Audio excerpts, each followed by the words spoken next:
All right, so here we are at 160, and tonight, 310. Okay, we're down here, so I've got lecture 3C, so let me bring that up.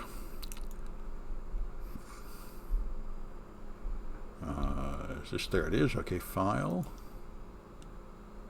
There we are, 3C. There we go. Okay.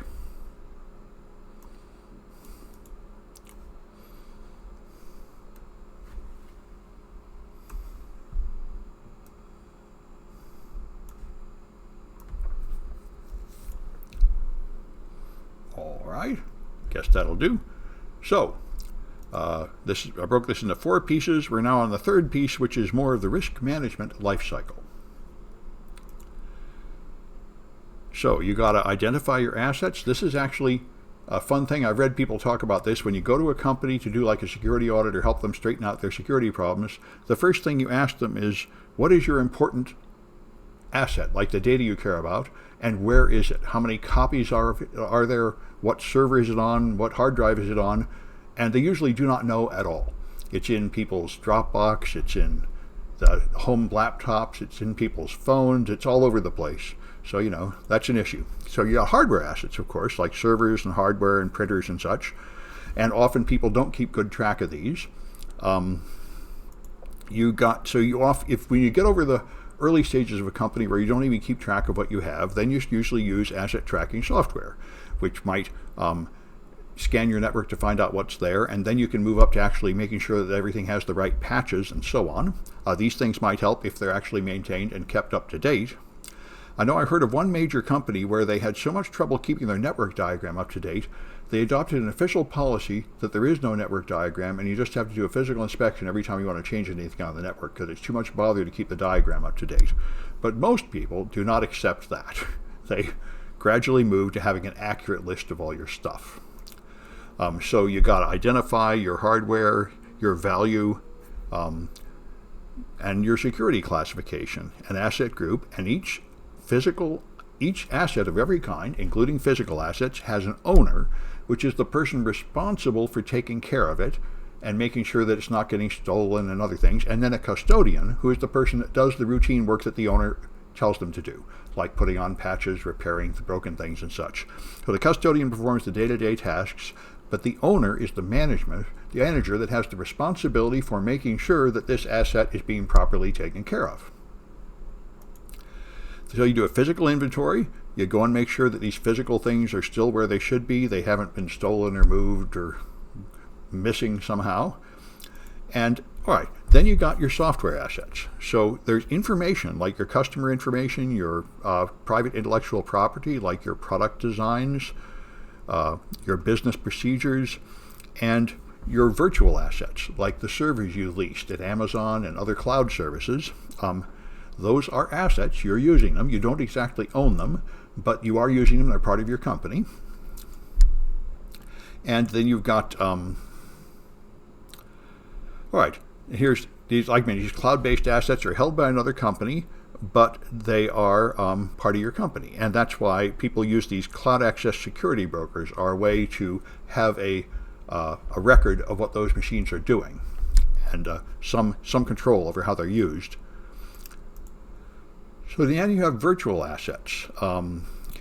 As people in your company start using cloud services, one very common problem is that you do not have an efficient system of change management and an efficient IT network. So if somebody in sales, for example, wants to start a new sales campaign and they want to put up a new website with like beautiful graphics or something, they cannot really go to the IT department and get it set up for them like they should, because the IT department is swamped or their procedure is too clumsy. So they just rent a server like on Amazon or something or GoDaddy and put up the site, and now you have company property on a server that is not even known to the IT department and not up to your security specs and not being monitored and patched and all that. And that's what's called virtual sprawl. Like I was saying, you'd ask these people how many servers have company data on them, and you don't even know, because random parts of your company are just putting company data up on random servers without telling anybody. So By the way, there's also an issue of elasticity. If you think you have one Amazon server or two, you can turn on elastic load balancing so it will actually spin up more copies of it as needed. And so there might be more servers than you think there are. Anyway, all right. Anyway, all these assets have to be classified. You got to put them in categories so you can decide how sensitive they are, which is how much harm they would do if they leaked, and how important they are to your company, how much you would suffer if they went down. That's criticality. So this is the basis for protecting the information, obtaining redundant assets. Virtual sprawl are different than shadow IT? No, not really. They're very similar issues. I'd say they amount to about the same thing. There may be some subtle difference, but I don't know it.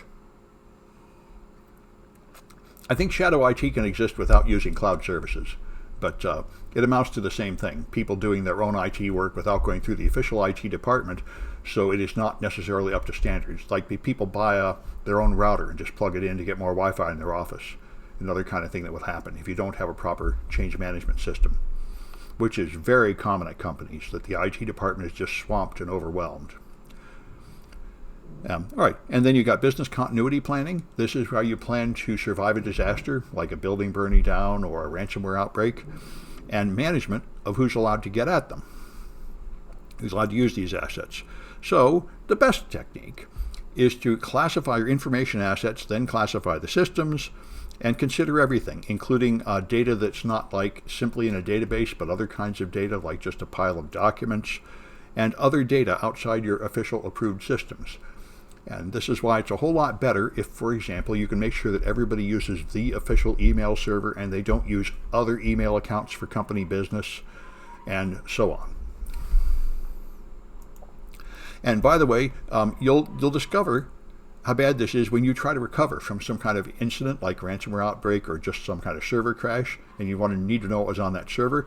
And when you get sued, which is now something that happens all the time at businesses, and then you get a court order that says you have 90 days to find every document related to this business you did over the last 5 years, and now you wish you actually knew where all the data was, instead of it being sprawled on all these random laptops and devices that you haven't kept organized.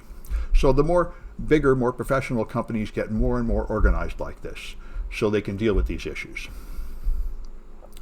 All right. So you can have classification levels like secret, things like encryption keys and passwords, restricted data that's not as secret data, but data that you certainly don't want to be exposed, like credit card numbers and vulnerability scan reports, and then confidential things, which are just not intended for the public to see, but they don't really matter that much, like network diagrams, and then public things that are intended for people to see, like press releases. Those are logical classification levels for most businesses. And so you'd then have rules of how this is going to be handled, from the secret to the public. So you have storage on a server. This must be encrypted. Mobile devices, you can never put these secret things on a mobile device, never put them in the cloud, never email them. But you can do that with the lower privilege stuff. And you never put it on a web server.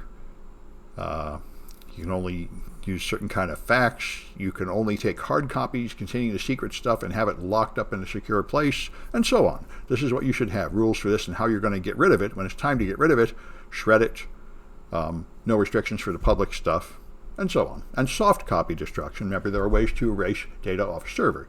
You forensically wipe the hard drive, or physically destroy the hard drive. Here they're erasing it with DoD spec tool. The one I'm familiar with is Derek's Boot and Nuke that says it reaches this level of security. I don't know if it really does. All right. So you classify your systems. You got a database server, a firewall to separate your network into a trusted area and a demilitarized zone, which is a semi-trusted area that contains public resources like your web server and your email server that people have access directly from the outside. And so you'll have the internet out here full of all the people you don't trust, and then you'll have a firewall to block completely obviously malicious traffic like DDoS attacks, and then you'll have the DMZ, which has servers that the random public should get to, like your web server, and then inside here you have your private company stuff. Nobody should be in here except real company employees, and this is where you have your research labs and your development of new products and other things in here. And you have another layer of defense here to separate it from the DMZ, because your public servers that are directly accessed by people on the internet are likely to get hacked. They're serving up stuff all the time, and they may have vulnerabilities like SQL injections and such. And so you want to have another layer of protection between the public resources and the internal resources that should not be accessed directly by anybody on the internet. And then, of course, you have traveling workers, and those people will come in through both firewalls into a VPN, where they have to prove with authentication that they really are a company employee, and then they can access the internal services. But you've made some effort to make sure that they're not just a random person on the internet, they're a trusted company employee. All right, so you have to value your assets. Most commonly, you just have a qualitative valuation, because you really can't say how many dollars your database is worth. You can't even say how many dollars it would cost you if your database got leaked. Estimates of how much it's going to cost you for having a breach and your data leak go from 20 cents per record to $200 per record. It's ridiculous. It's not that simple. Anyway, but you can decide which assets are more valuable than others. And you can consider things like how much would it cost to replace it, how much is it in some book, like for the hardware anyway. What's the amount of revenue that you're currently getting from having this asset? How much would it cost to rebuild it or reacquire it? And then how much would it cost if there was a breach? That's the consequent financial cost. And you can make some estimate of all these things and get a quantitative valuation, but there's going to be a lot of wiggle room in it, which is why I really do not envy the people that sell cyber risk insurance, because I really don't think I would want the job of estimating how likely it is that a company is going to have a breach. It's not easy to calculate at all. Anyway, let's try some Cahoots.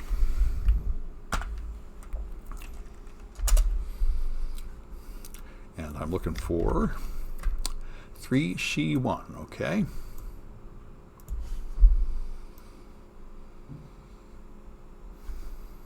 That's pretty good.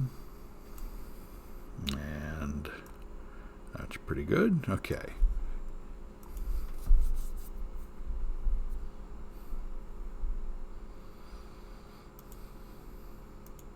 Oops, not library. Favorites. There we go. 163C1. Okay, it's down there. My window is too high. There we go. All right.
Oh, good way for offsite backup. I see somebody saying most people use tapes or hard drives, removable hard drives.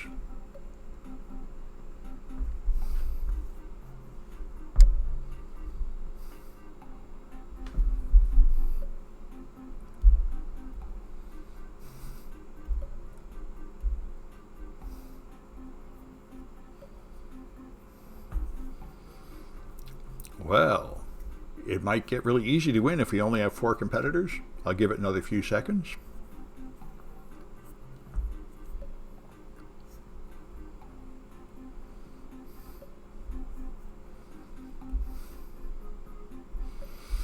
All right, we'll do it.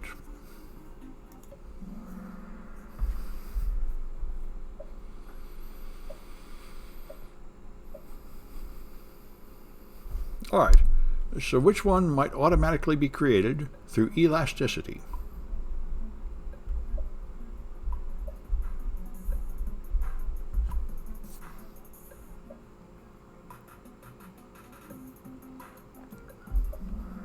Yep, virtual assets, extra copies of a server, automatically generated.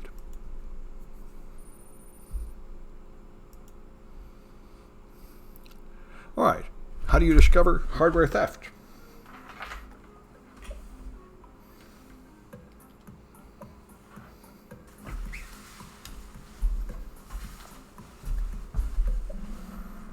Yep, physical inventory, just how they do it at schools.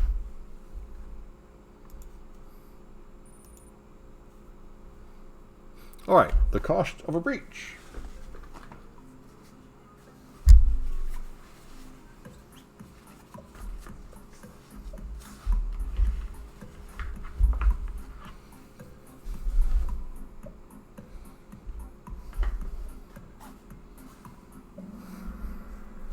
All right, the consequent financial cost, that's correct.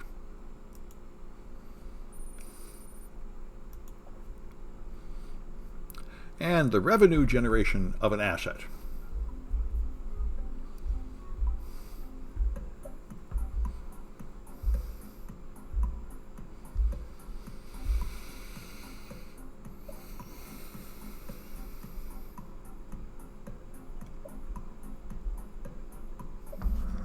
Okay, that's net present value. Good.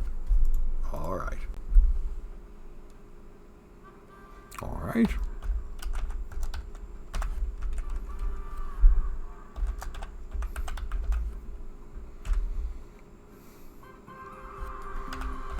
All right, NNM4 will have to tell me who they are if they want their points. The other two are real names or close enough to them. All right. Let's go back to the slides. And, all right, so to identify threats, there are internal threats, people inside your company doing bad things, which is by far the most common thing that happens, often just mistakes. Then external threats, which are like hackers and stuff coming in from outside your company. And I see a name for MMN. Let me make a record of that. Copy. Okay, I've got it. Good, thank you. And then there are, now external threats are your normal criminals and hackers. Advanced persistent threats are enemy military, essentially, people who are really dangerous, far more dangerous than average criminals. And then emerging threats are new things that your security products are probably not ready for. So those are the general categories. You can get threat intelligence. There are threat intelligence feeds. If you buy certain security products like advanced firewalls and such, they will come with a security feed. Or you can are open source ones, and there are some ISO and NIST publications to help you find them, sources of threat intelligence. One famous one I've used is Hail a Taxi, and there are a bunch of others. One from Carnegie Mellon, that are just lists of things like malicious websites known to host command and control servers and other things. And you can have these things automatically fed into your defense systems. So your internal threats are people making mistakes because of they're rushing or they're not trained or they're being tricked, or people being purposefully negligent or sabotaging things because they're disgruntled. Or, for example, they have been compromised, like that ransomware group I was talking about in the news section, where they are offering people money to betray their organization by letting criminals in. That would be an internal threat. Rogue employees. This happens pretty often. It happened to us a couple times in San Francisco. We had a rogue network administrator that locked everybody out of the network because he had a criminal record. He committed 4 armed robberies. And he got in charge of the unclassified civilian network at San Francisco, but then we wanted to put in a thing called ShotSpotter that would identify the location when guns went off in San Francisco, and they wanted to connect the police network to that network. But anybody who was going to be an administrator over the police network had to go through a background check, and he knew he would not pass the background check. So he locked everybody out of the network to try to hide his criminal background, and was eventually prosecuted for that and went to prison for that. I probably, I don't know if I've mentioned in this class yet, our college had a rogue chief security officer, chief technology officer a few years ago, who made a fake virus outbreak on campus with a buddy of his to get fame and look like a hero, and it took us years to clean that up and get him fired. It's fairly common that you have trusted insiders that betray you, like, say, Edward Snowden and Chelsea Manning. So as a security trader, this was very famous, a security trader in Europe who managed to make unauthorized trades and lose an immense amount of money by overcoming the internal bank processes that were supposed to limit the amount of money he could invest. And of course, this looks like they're talking about Edward Snowden here. Yes, he demanded to meet with the mayor, and he eventually gave the mayor the password. He was a very scary, violent dude. Yeah. The lawyer who prosecuted him took my classes and stuff, and often gives guest lectures explaining the case. It was a landmark case in many ways, the one with the San Francisco rogue network administrator. Yes, Mayor Newsom went and visited him twice in jail to get the password to get into the system. Yeah, it was headline news all over the nation for a while. He didn't actually destroy the system or do any harm, but he did put in a lot of unauthorized backdoors. He put in unauthorized hardware so he could remotely connect into the system as administrator that nobody knew about. So after that, you really have to do a security audit, and after you get rid of him. The lawyer was David, his last name was Rosario. I think it might be David Rosario. I've forgotten. If you go to my old classes page, he's given a guest lecture a few times. There's probably even a YouTube video of it, explaining that case. Let me take a look. Maybe I can find it, actually. It's probably my old forensics course. Let's see.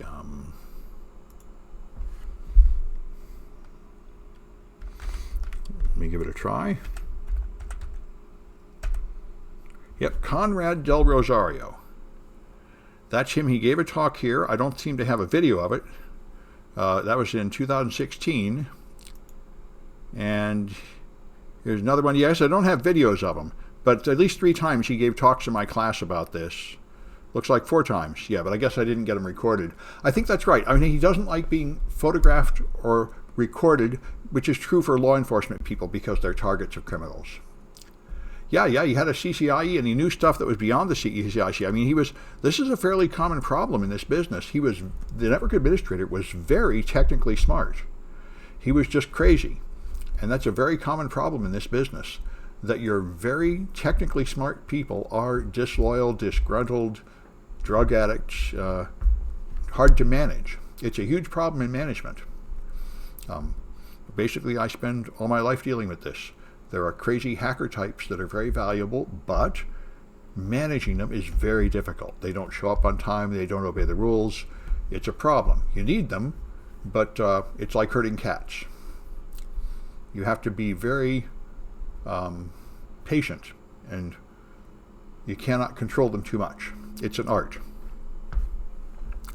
Anyway, all right, so then there's man-made threats, the various mistakes people make. Like one of the funny ones was Rudy Giuliani just dialed a reporter by accident and then was discussing his financial transactions, which probably he preferred to keep private, and so on. There's all these various ways people can make mistakes or leak your data out. And then, of course, all the natural threats that might destroy your buildings or in your networks, and all these external threats. One really common one is former employees.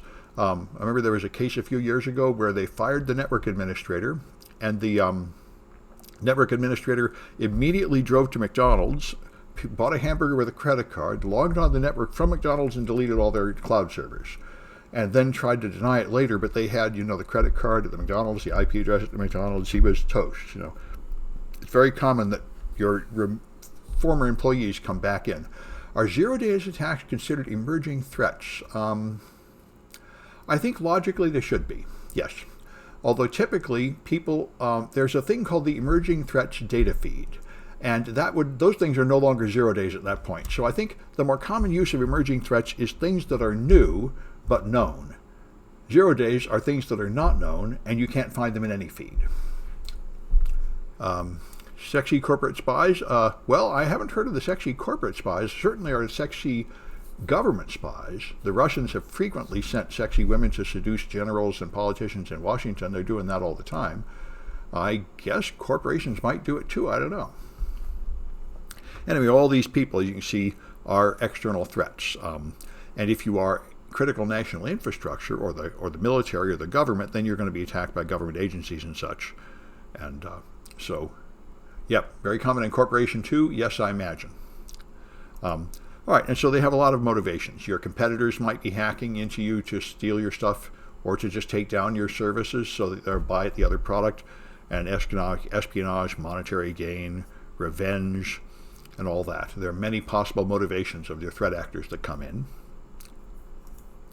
And then there's the APTs. These are foreign military. And if you're in a foreign country, the U.S. would be considered one of these. These are people who are really, really professional, really highly skilled. So they will usually sneak in. You will not detect them coming in. They will establish a persistent presence on your network, and you probably won't detect that either. And their goal is to just live on your network for years, spying on you. And so it's very hard to detect them, very hard to remove them. And you have to have a sophisticated incident response team. Most companies do not have the ability to really cope with an APT, so what they do is they hire contractors, and typically they hire them from Mandiant, that just got bought by Google Cloud, or it's in the process of being bought by Google Cloud. They invented they exposed the first APTs. They wrote the book on this stuff, 2 books about it, which I use to teach my classes. And they're the leader and you hire them, and I'm sure it costs a lot of money, and they will send a team of people to your company and spend weeks analyzing your network and figure out what happened and save you. But it's not cheap, and you need quite advanced skills to do it. And here's the emerging threats, new things that people are doing that might be dangerous, like, as like a new device comes out and everybody's buying it and using it like a new phone, and now it's on your network. Your changes with technology and your new charge from attacks and new defenses. These are the new techniques, are one type. And then there's just these feeds that have like the latest techniques that are being used, and all the news sources, like the kind of stuff I talk about in my news links. If you follow Twitter and such, you get information about emerging threats. So then there are vulnerabilities, right? These are weaknesses that make you susceptible to some kind of attack. It doesn't necessarily mean you are going to be attacked successfully, but it means you might get attacked here. So faulty configuration on your firewalls or other devices,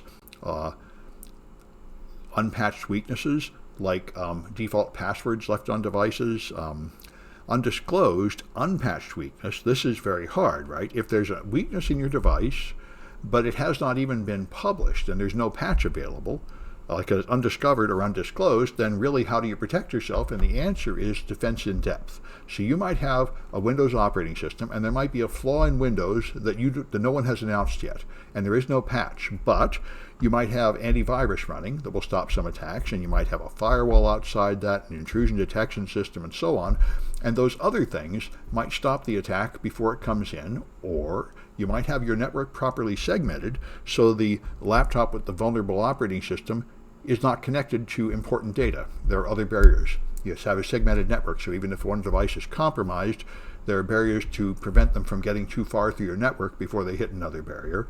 And that's called zero trust, which is what's now recommended by the U.S. government just recently for all company networks, where you have layers of defenses all over the place, as much as you can make them.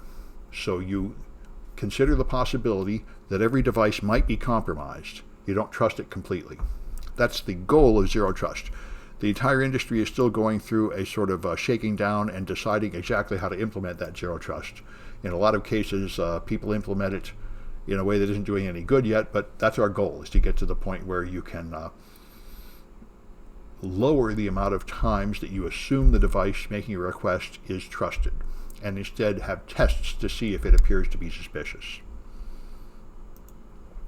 So you got threats, which are bad things that might happen, threat actors, which are the people that might do that, vulnerabilities are the weaknesses, and your asset value is how much you value the thing they're going to attack and take, and the impact of a real attack that gets through. So you sometimes try to make a calculation where you take threats times vulnerabilities, or threats times vulnerabilities times asset value, or probabilities. You're just trying to get a number which in the best case would be something like how many dollars per year do we expect to lose from this problem, because then you could say how many dollars per year should we spend to protect against that problem. That would be nice. All right, so to determine the likelihood, you can just consider hygiene is just your general good practices, your company culture. Do people really keep their passwords private? Do they really shut the doors? Do they really log out, suspend their machine when they walk away from it, or are they just sloppy and careless and do foolish things? That's hygiene. And how visible your company is, how likely you are to get warning before an attack, and the motivation and skill of the possible attackers that might attack you. And here's where you decide what your business is. If you're a minor like Delhi in a city, you're probably not worried about being attacked by political protesters in nation states. But if you have an important bank, then you are. So then there's the impact, right? Direct cash loss from the attack, reputation damage, loss of business. Your shares price might go down. You might lose market share if you get a bad reputation. You might have lawsuits where you have to pay them off and you have to pay all the lawyers. You might have fines because you no longer meet the compliance of your regulated business and so on. And of course, you have some period of time when you cannot perform normal business and you lose that business. So these all contribute to the impact of a security incident. So you can do it on a qualitative level, or you just say how likely is it and how harmful would it be, and therefore the things that are likely and extremely harmful, that's the highest priority to deal with.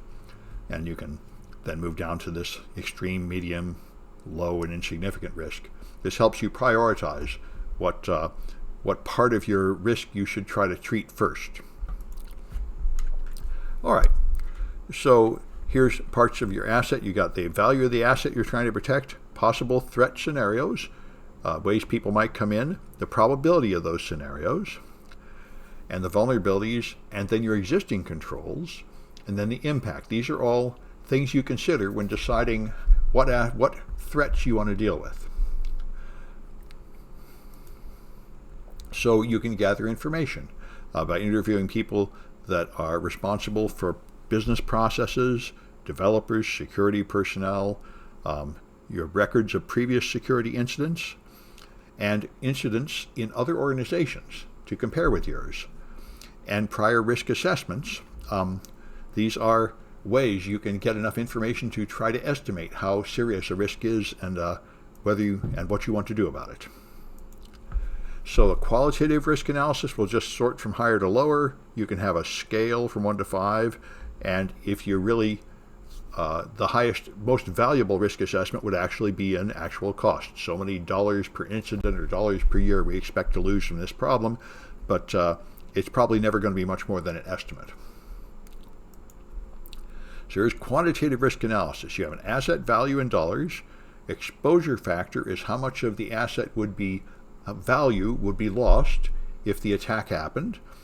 That's the single loss expectancy, the multiplier of them. Then you have how often these attacks happen per year. That's the annualized rate of occurrence. So if you multiply the ARO times the SLE, you get the ALE, the annualized loss expectancy. How many dollars per year do I expect to lose from this problem? And then you can talk about how many dollars per year it would cost to do something about it, and decide whether it's better to just accept losing that much money or to pay for some kind of defense to prevent it. So one structure is OCTAVE, we talked about before. This is from Carnegie Mellon, a risk analysis procedure, standing for this thing, Operational Critical Threat Access and Vulnerability Evaluation. So you establish your risk measurement criteria, then an information asset profile, identify the containers, identify areas of concern. And there's 8 steps. Then you have threat scenarios, identify risks, analyze them, and now you can select a mitigation approach, deciding what you would like to do about the risk. Instead of just doing random unplanned things, you have a process to try to make sure you have an organized process to consider all the risks and make logical choices about which risks to deal with. There's a lot of other ways to do it. The Delphi method is questionnaires given to experts, like the Oracle at Delphi. There's something called event tree analysis, where you model a threat. There's a fault tree analysis, where you consider the consequences of things that would go wrong. And then there's Monte Carlo analysis, where you sort of simulate using minimum, likely, and maximum values, the range of possible values of items and assets and threats and such. So there are a lot of ways to evaluate the risks. You could group them by business unit, or by asset type, or by activity type, or by type of consequence. These are all ways you might organize your planning. Your risk will then be owned by someone. Risk becomes part of your company, and so just like your assets have an owner, you will assign a risk owner. You are responsible for watching our passwords and making sure that the passwords are handled in such a way that people aren't getting in by figuring out people's passwords. So you'd assign that risk to somebody, and that'd be a management, and they would now have controls and resources to deal with that risk.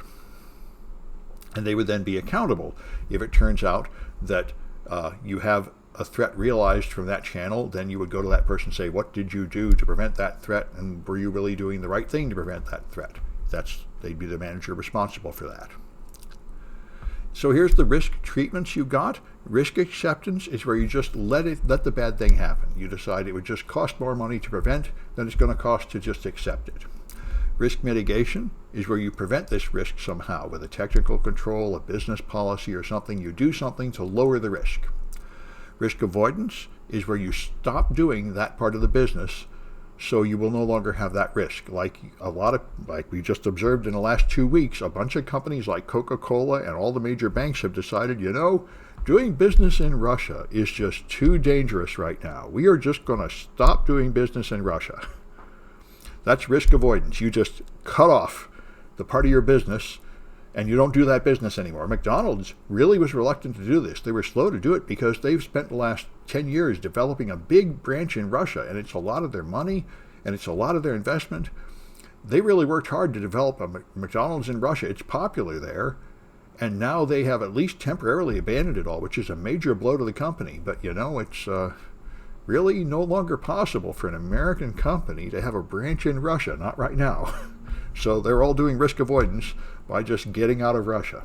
And then there's risk transfer, where you transfer the risk by doing something like buying insurance, so that somebody else is financially responsible for the risk. All right, and so here's, if the cost of risk mitigation is greater than the value of the asset being protected, won't they go back once Russia ends this? Well, that God only knows. I would imagine if, risk acceptance is extremely common in the real world. There are always a ton of risks that you accept. Most people do it without even thinking. There are people who were terrified at taking the vaccine because they thought they might have a bad reaction, and yet they think nothing of crossing the street or eating a hamburger, both of which are far more dangerous. So most of us accept tons of risks every time you go out. And so your company has, some of your employees might steal things, some of your employees might falsify their time records, some of your employees, might misuse company assets. All these things are happening. Risk acceptance is extremely common. Just most people don't think about it. So that's what you do. You consider these things. And so you might have a rule of how high you have to be in the company to decide this. So to accept a low risk, you could just have a CIO or manager of security decide, well, we can accept that low risk. To accept a high risk or severe risk, you'd have to go to the board of directors or the COO to do that, because that's really serious. These are things that might really hurt the company, and yet you continue doing this risky thing, accepting the risk. Yes, risk appetite. Risk acceptance and risk appetite are different. Risk appetite is your decision on how much risk you will take. For example, banks usually have a very low risk appetite. They do not want to they won't install any technology that hasn't already been used somewhere else for 10 years.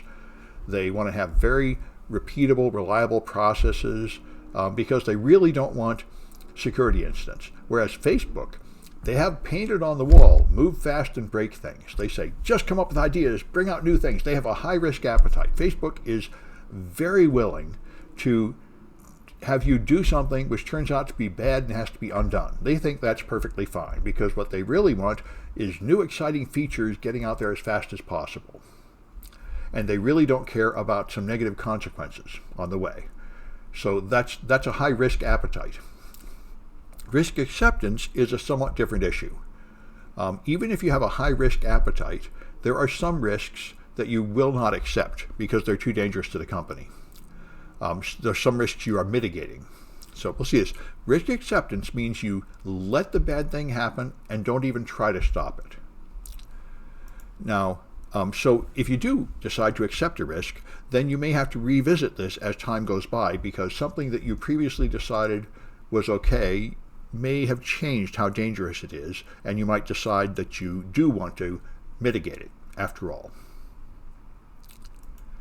So controls are the most common outcome of risk treatment. If you do decide not to accept a risk, the most common thing you do is you implement a control to lower the risk because you're not really willing to give up doing that part of your business. So you want to continue doing this risky activity, but you want to make it less risky. So this is why you put in either procedures or technical controls, another firewall, two-factor authentication, tracking, like those little Apple tracking things on assets. So if they get stolen, you might be able to get them back, that sort of thing. These are controls that will lower the risk. So if you do compliance with a standard like PCI DSS, then they will require you to have certain protective measures. Like they will require network address translation and a web application firewall and other things. HIPAA has optional protective measures. HIPAA just has general terms like you will protect data in transit and in motion without specifying exactly what protective measure you have to put on. And PCI DSS, if you handle more than something like 1 million credit card swipes per year, there's a number, and I forget the number, then you have to pay for an annual audit from a QSO, a special security audit that will come in and do a risk assessment of your company to see if you are in fact protecting those credit cards well enough. And then there's compliance risk. This is where you did not necessarily have a breach, but you have failed to be in compliance. Like you promised to encrypt some stuff and it wasn't really encrypted. But nobody actually stole it, so you could say there was no harm, but you have failed to be in compliance. So there may be sanctions or fines on you for non-compliance, and you might pay fines rather than comply. This is something businesses have done forever. Sometimes it's just cheaper to pay the fine and be out of compliance than it is to achieve compliance. Famous case when I was a kid in the 60s and 70s in America, it was quite common for factories that were polluting the water to just pay the fine and keep polluting the water because it was too much bother to actually clean up their waste. So your all these things will change, of course. You have threat probability and impact and your operational efficiency. These reflect your total cost of ownership.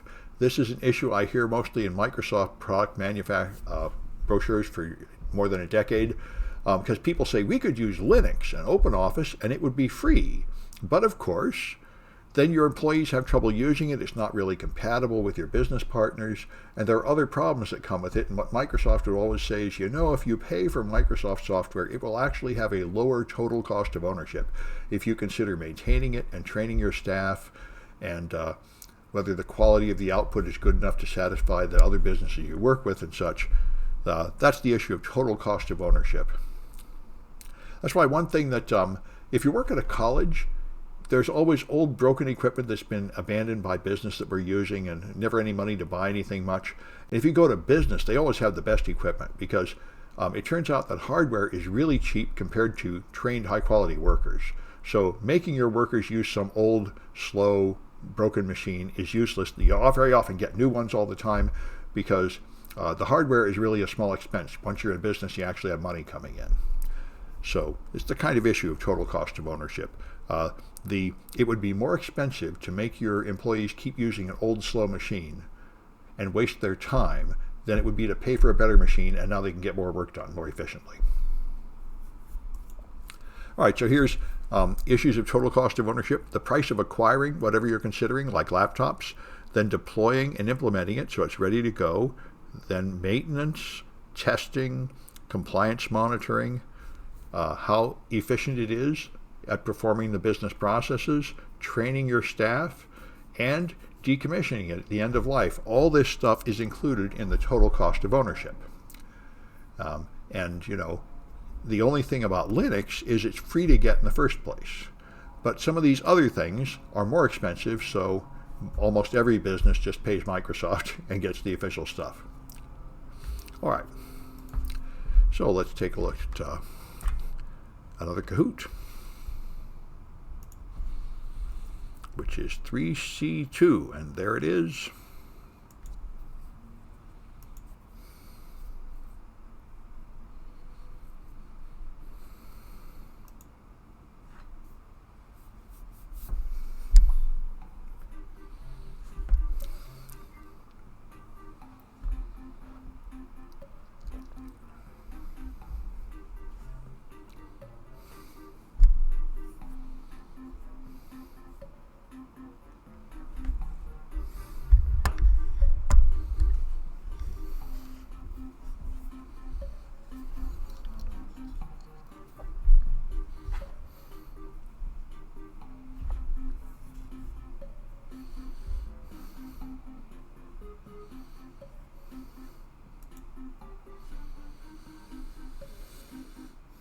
Good. We have 4 anyway. I'll wait a little bit, see if we get any more.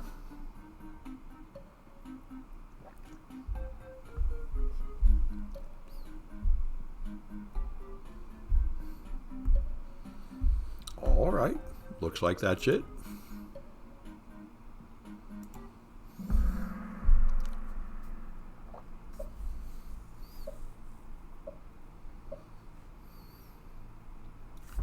All right, so which threat uses the latest techniques?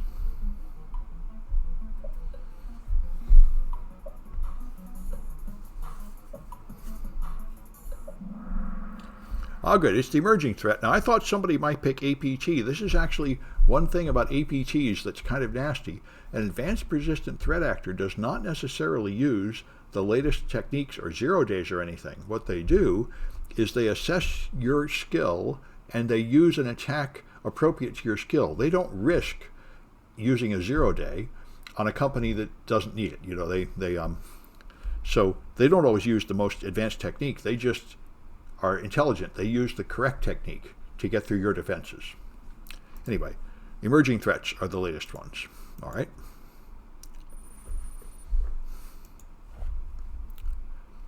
All right. So insurance costs $10,000 a year. So what should you compare that to make a decision whether it's worth getting?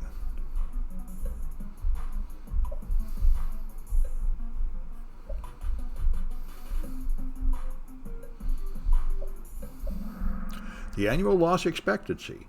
That's what ALE is. So if you're going to insure something, then you would only insure it if the amount of money you expect to lose is greater than $10,000. That's the annual loss expectancy.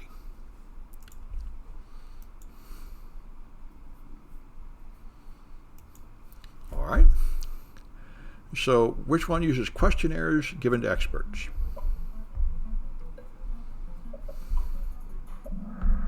Yeah, that's the Delphi method. I see a lot of these management-oriented blogs and news sources where they mostly just survey people.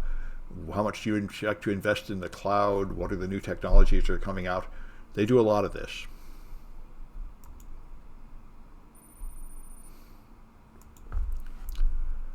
All right.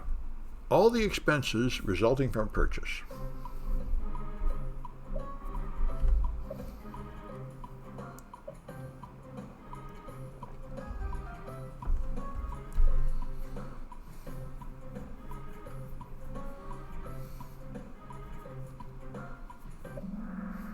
All right. That's total cost of ownership. All right.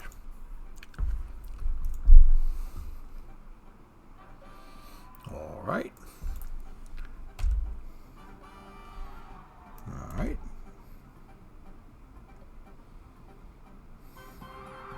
All right. Good. Same people that won last time. All right. Let me turn this recording off.